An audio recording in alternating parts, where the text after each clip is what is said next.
Assalamualaikum warahmatullahi wabarakatuh.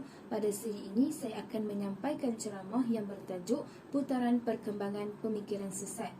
Putaran perkembangan pemikiran sesat dimulai dengan pemikiran materialisme, sekularisme, liberalisme, rasionalisme, humanisme, human right, pluralisme dan demokrasi. Pemikiran materialisme ialah pemikiran yang mempercayai dan meyakini kewujudan sesuatu perkara mestilah dilihat, iaitu menolak aspek ketuhanan serta kerohanian atau sekurang-kurangnya tidak mengutamakan aspek kerohanian dan ketuhanan, dan mereka menumpukan kepada aspek kebendaan. Lalu, pemikiran materialisme ini membawa kepada pemikiran sekularisme, iaitu urusan kehidupan tiada kaitan dengan agama.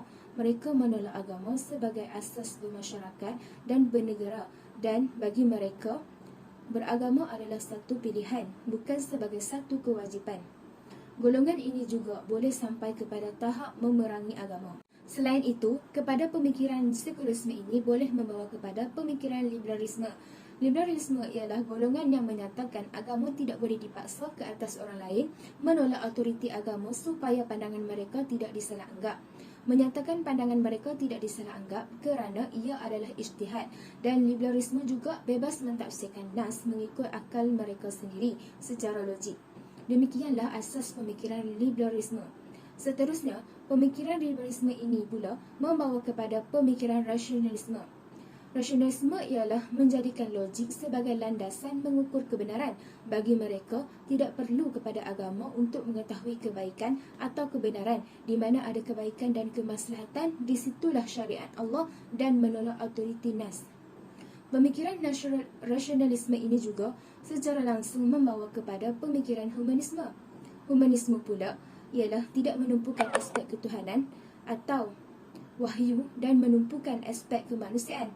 Humanisme juga meletakkan kesejahteraan manusia berdasarkan kebijaksanaan manusia dan tidak mahu dikaitkan dengan Tuhan. Bagi mereka, tidak perlu beragama untuk mengetahui kebaikan atau kebenaran, dan bagi mereka juga tiada dosa, pahala, syurga dan neraka. Bagi mereka, sifat kemanusiaan itu sendiri mampu dan boleh untuk mengenal antara yang betul dan yang salah. Bagi merealisasikan kehendak mereka ini, mereka terus memperjuangkan hak asasi ataupun human right. Hak asasi manusia iaitu hak yang tidak boleh dipisahkan dan kebebasan yang layak bagi setiap insan sebagai seorang manusia. Dan berdasarkan pemikiran human right ini, mereka merasakan hak mereka perlu dipenuhi walaupun kadang-kadang hanyalah keinginan sahaja, bukannya sebenar-benar hak yang perlu dipenuhi. Contohnya isu LGBT, mereka merasakan itu adalah hak asasi manusia, tetapi ia lebih kepada nafsu dan keinginan mereka. Lalu, meneruskan perjuangan mereka kepada pemikiran pluralisme. Pluralisme ialah golongan yang tidak mempunyai kepercayaan agama yang lebih betul, kerana bagi mereka tiada siapa yang betul dan tiada siapa yang salah, kerana mereka meraihkan hak asasi. Pluralisme ini juga menerima kepelbagaian dan kesamarataan dalam soal kebenaran dan meminggirkan agama, kerana bagi mereka ia mendorong kepada pergaduhan dan perpecahan. Jadi, berdasarkan aliran pemikiran sesat ini, tiada yang boleh dirujuk, maka mereka akan rujuk kepada pihak yang tertinggi sekali, iaitu melalui demokrasi.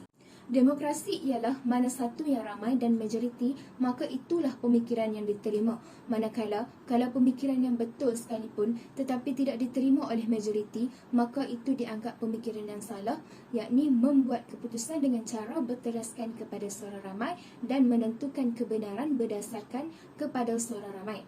Berbeza dengan Islam yang menggunakan sistem syura.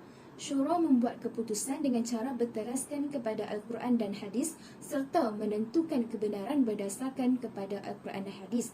Jadi, inilah ringkasnya tentang putaran pemikiran sesat, yakni yang setiap satunya berkait antara satu sama lain. Sekiranya dia seorang yang materialism, iaitu seorang yang berpegang dengan pemikiran yang materialistik, sudah tentunya dia akan membawa kepada sekularisme. Sekiranya dia seorang sekular, pasti dia akan juga pluralism, dan sekiranya dia pluralism, dia juga akan berpegang kepada pemikiran liberalisme dan rasionalisme. Begitulah seterusnya yang kita sebut sebagai putaran pemikiran sesat yang mempunyai hubungan kait yang sangat rapat antara satu sama lain. Sekian itu sahaja daripada saya. Terima kasih.